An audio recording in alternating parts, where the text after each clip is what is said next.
Good afternoon and Shabbat Shalom. It's Saturday, October 3rd, and this is IBA News broadcasting from Jerusalem. IDF forces today continued the manhunt for the killers of the Israeli couple Eitam and Naama Henkin, who were shot dead Thursday night in the West Bank as they were driving back to their home in the settlement of Neriah with their 4 children. Dozens of troops carried out searches and arrests across the West Bank, primarily in and around Nablus. Palestinian sources reported that 7 people were arrested in a pre-dawn crackdown, which they said involved more than 40 IDF jeeps and armored vehicles. Several people were reportedly wounded during the raids when local residents clashed with IDF soldiers. The detainees are believed to have been linked to Hamas. The IDF has not yet confirmed the operation. Sporadic clashes between Palestinian rioters and security forces broke out today across the West Bank. Several Palestinians hurled stones at troops who used tear gas to disperse the crowds. Overnight, an Israeli couple reported they came under fire as they were traveling along Road 90 in the direction of Malaya Dumim. They said that they heard a bang on the roof of their car, but did not stop to check. When they arrived at their destination, they discovered a bullet lodged in the vehicle. No one was injured, although the car sustained considerable damage. Police have launched an investigation into the incident. In a separate incident today, a 6-year-old Palestinian boy was rushed to the hospital after he was apparently shot in the stomach as he was standing by the side of the road near Kalkilia. Palestinians charged the child was shot by an Israeli driver who fled the scene. A short time ago, the IDF spokesman rejected the claims, completely ruling out the possibility that the boy was shot at all. The Israeli army spokesman said the incident was the result of an inner Palestinian fighting. Prime Minister Benjamin Netanyahu and U.S. Secretary of State John Kerry met yesterday in New York on the sidelines of the United Nations General Assembly. Topping their agenda was the escalating violence in Jerusalem and the West Bank. According to the Prime Minister, the two were united in grief as Netanyahu strongly criticized Palestinian President Mahmoud Abbas for failing to condemn Thursday night's deadly shooting in the West Bank. I've yet to hear any condemnation from President Abbas and the Palestinian Authority. Worse, I heard senior officials from his Fatah movement praise this action. They say this is the way to go. No, it's not the way to go. The way to go for any conceivable arrangement is to fight terrorism and to make sure that terrorism reaps no rewards. And I express again today, as we did yesterday, not only our condolences, but our condemnation for this violence, which has no place anywhere at any time. And our hearts go out to the families of Israelis who have been lost, but our hearts go out to people in Oregon, too, where we've had our own violence in our country. And President Obama spoke very eloquently and powerfully to it yesterday. Meanwhile, PA officials are maintaining their disturbing silence regarding the murder of the Henkin couple. Palestinian President Abbas arrived back in Ramallah last night from his visit to New York, where he addressed the UN General Assembly to a crowd of cheering supporters, some of whom shouted slogans calling for further resistance against Israel. Choosing to completely ignore Thursday night's terror attack, Abbas reiterated comments he made at the General Assembly, where he said the PA no longer sees itself bound to peace agreements signed with Israel. He also vowed that the Palestinian flag raised at the UN headquarters for the first time this week would fly over mosques and churches and all the walls of Jerusalem. Russian warplanes continued to bomb targets in Syria. Moscow's defense ministry said Su-34 and Su-24M aircraft took part in over 20 strikes in the past 24 hours, hitting 9 Islamic State targets. This included a command post and an underground bunker in Raqqa and other targets in northwestern Syria. Foreign reports say that Islamic State fighters have fled the area, mainly heading towards Iraq.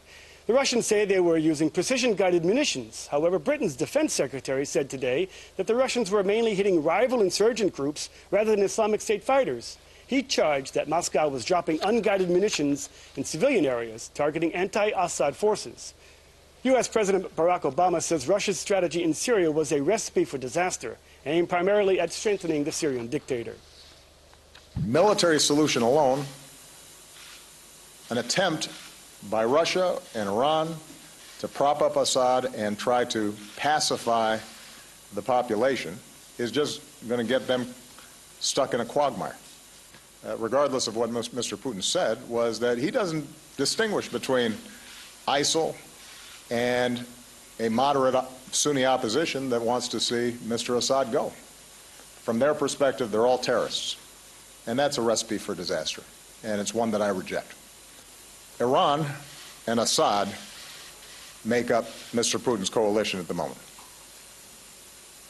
The rest of the world makes up ours.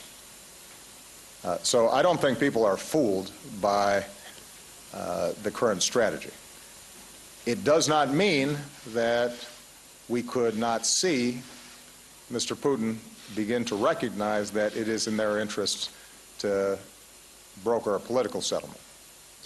And as I said in New York, we're prepared to work with the Russians and the Iranians, as well as our partners who are part of the anti-ISIL coalition, to come up with that political transition. And nobody pretends that it's going to be easy, but I think it is still possible.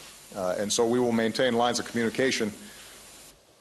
In a bid to construct more housing units, the Israel Lands Authority and the Housing Ministry are pushing ahead with ambitious plans to build tens of thousands of new homes in the Jerusalem forest. A move the Jewish National Fund and other green bodies are saying will destroy the areas. Well, joining me now in the studio is Lior Curiel, a project director from the Jewish National Fund, who is in charge of trying to save these green assets of Jerusalem. Lior, tell me, what is this plan all about? Good afternoon, Aryeh. Thanks for having me here. The plan calls for the revival of a plan that has already been rejected in the year 2007.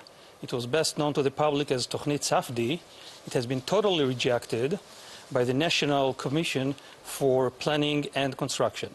Nowadays, we're dealing with three major plans that are in Har Cheret, which are the addition of 10,000 units to Mevaseret, 15,000 units which are planned to be added as a city to Tzur Hadassah, and also a major belt road connecting Motza to Ein Yael through Ein Karem.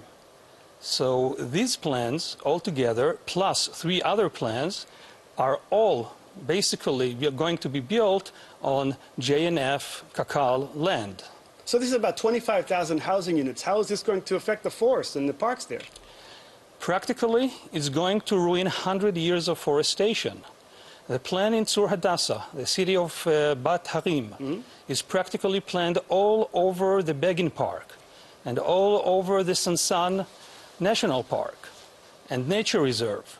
And also in the north, Har Cheret is going to be all gone and covered with housing. So as I said, nature reserves, national parks and forestation, not to mention the wildlife living in them, they're all going to be gone. What's the time frame? Has this started already? And is there anything JNF can do and other people can do to stop it? They have managed to surprise everyone, Aryeh. It has already started. It's moving forward extremely rapidly, thanks to a new committee found at the late October 2014 called Vatmal, who got their jurisdiction to simply cut top-down through all the different committees and councils. You can come and object to those plans, but you have absolutely no way of appealing against them. Look, trees are nice, but there's a housing crisis in Israel, and young couples can't afford housing. And Minister Kahlon ran on a ticket saying he's going to bring down the price of houses. He's going to boost the building of houses. So what's the problem here? The problem is that the Jerusalem district is very special. Unlike the rest of the country, we only have one capital. And this capital is surrounded by the forests and nature reserves I've mentioned.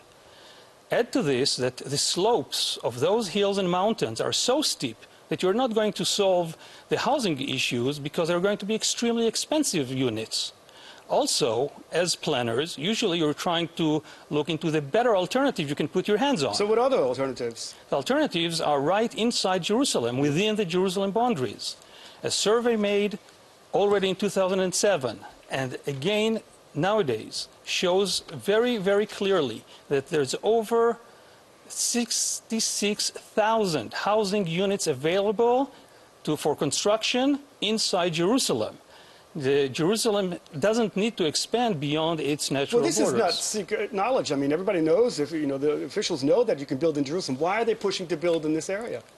That's a very, very good question, Aryeh. I'm not going to name names or put fingers at. We know that they must show their figures to the government, to Cabinet HaDiyur, and show that they're doing something.